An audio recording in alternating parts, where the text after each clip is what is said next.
a ripoff! Act 1. You lied on your resume and became a Witcher.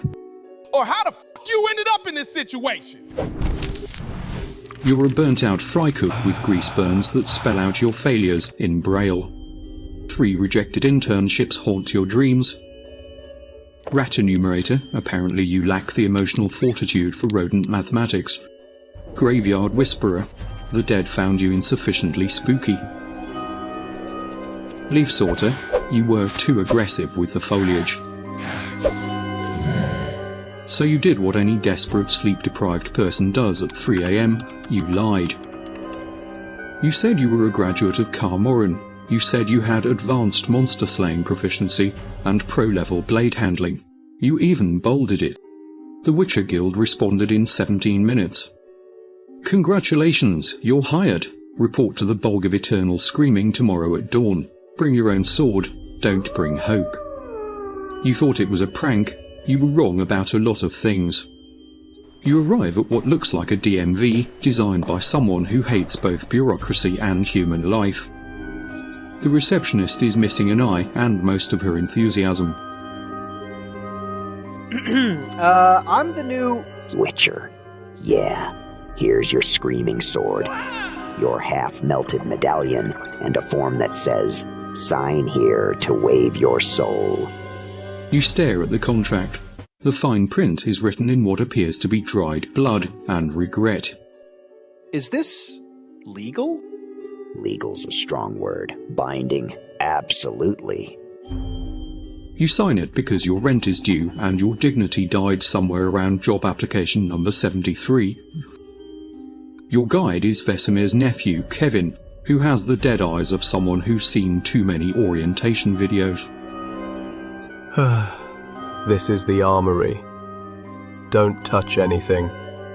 Unless you want to explain to your next of kin why you're now a sentient pile of ash.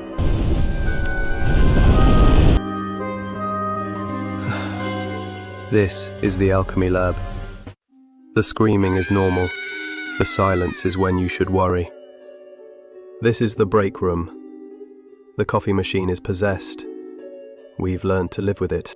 You nod like this makes sense. It doesn't make sense. Nothing will ever make sense again. The Quartermaster looks at you like you're a math problem he can't solve. What's your monster specialization? My what now? Drowners, neckers, griffins. What did you train for at Kaer Morhen? You panic. You've never been to Kaer Morhen. You've barely been to Wendy's. All of them? All of them. Yeah, I'm versatile.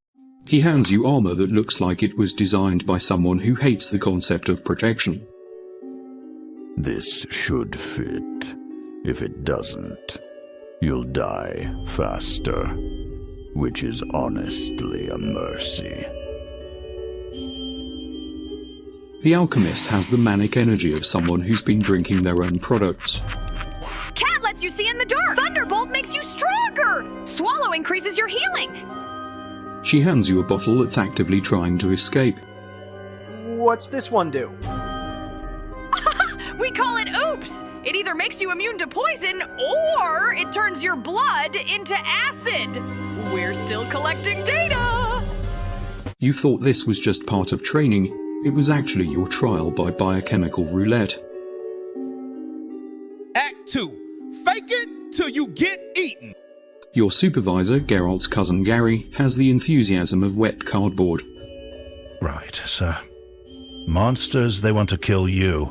You want to kill them. It's like customer service, but with more disembowelment. He shows you a bestiary that looks like it was written by someone having a nervous breakdown. Drowners smell like fish and disappointment. Neckers travel in packs and have no respect for personal space. Griffins, well, if you see a griffin, just lie down and think about your life choices. You're taking notes like this is a normal job orientation. It's not normal. You're not normal anymore either.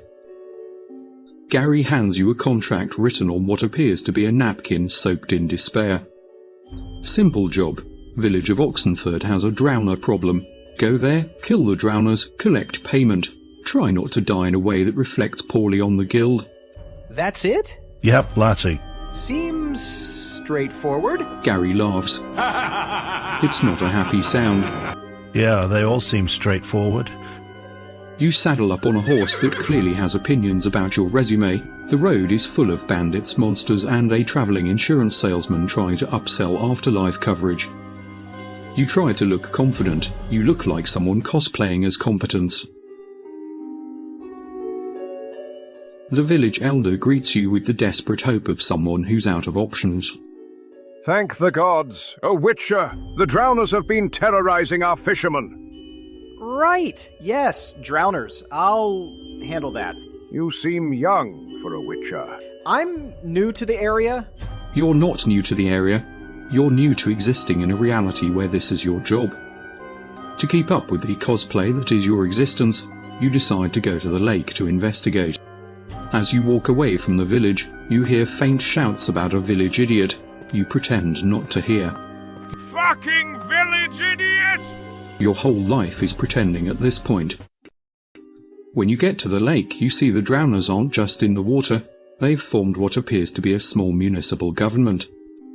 One of them is wearing a hat, another one has a clipboard. This seems organized for drowners. They started charging us taxes last week. It's that time, champ! Everyone's waiting! You try using magic signs.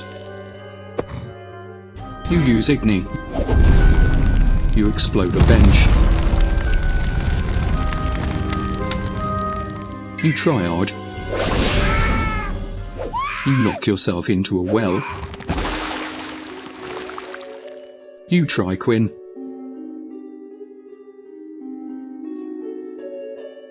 You become more flammable. Quen does not protect against stupidity, friendly fire, or spontaneous combustion. No refunds. The drowners watch with what appears to be professional interest. Don't worry, it's all just a fever dream. You face the drowner leader, who's seated behind a desk made of driftwood and broken dreams. Ah, the new Witcher. We've been expecting you. We're prepared to negotiate. Our demands are simple.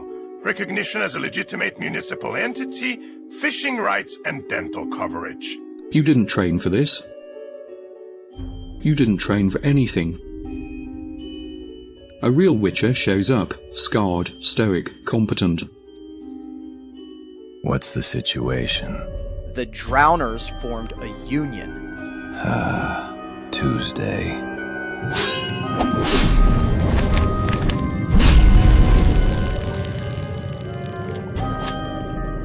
He obliterates the entire municipal drowner government in 30 seconds. How did you... Experience. Also, I didn't lie on my resume. Act 3. The benefits don't include survival. Back at Guild HQ, Gary calls you in. Kaer Morhen graduate, huh? About that... He called them. They've never heard of you. Your medallion was a fake from Wish. Look, I can explain. No need. We knew from day one. You knew? Kid, we're desperate. Do you know how hard it is to find people willing to fight monsters for minimum wage and no benefits? We don't need real witches. We need people willing to die trying to be witches. It's cheaper. You're using me as bait. We prefer expendable human resources. You try to argue. You summon a minor god of workplace harassment. The office is now on fire, somehow still not your worst job. They send you to the bog of eternal screaming. What's in there? We don't know, but that's why we're sending you.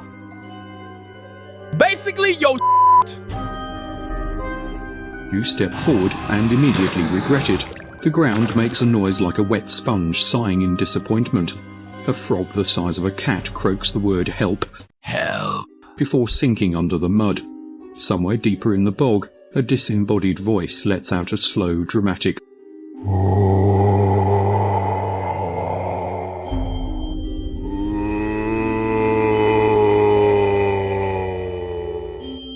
Suddenly a pair of glowing eyes blink at you from the fog. They're about the size of dinner plates and far too high off the ground for comfort.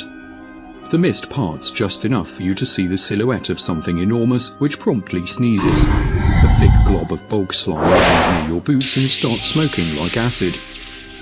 You decide this is the perfect time to unsheath your sword, a move you've only practiced in front of a mirror while humming your own theme music.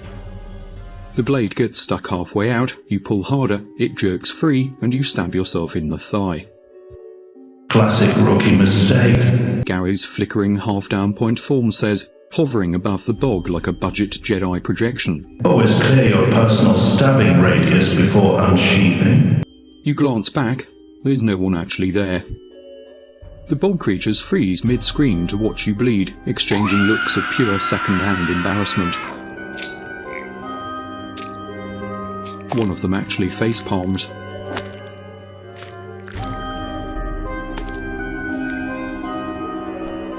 Act 4. Your health insurance plan is just a shovel. As you bleed out in a swamp that smells like regret, the truth hits. You didn't survive because you weren't a real Witcher. But you didn't fail because you were weak. You failed because the job market broke you first. You were tired of ghostings, rejections, we'll be in touch. So you lied. And in this world, lies echo. The other fake Witchers find your body. Another résumé casualty. It's the third one this week. They update your LinkedIn. Deceased, monster-related. Your mother gets a form letter. We regret to inform you your son was killed in the line of duty.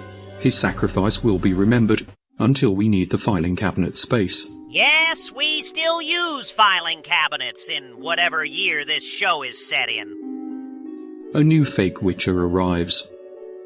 She's a former barrister who claimed extensive experience in conflict resolution and customer de-escalation. Gary hands her your old gear. Just try not to spill coffee on the cursed bits. It stains. Oh my gosh, thank you. This is even better than a double espresso. The screaming sword is normal. The half-melted medallion is decorative. Try not to die in a way that reflects poorly on the guild. The cycle continues.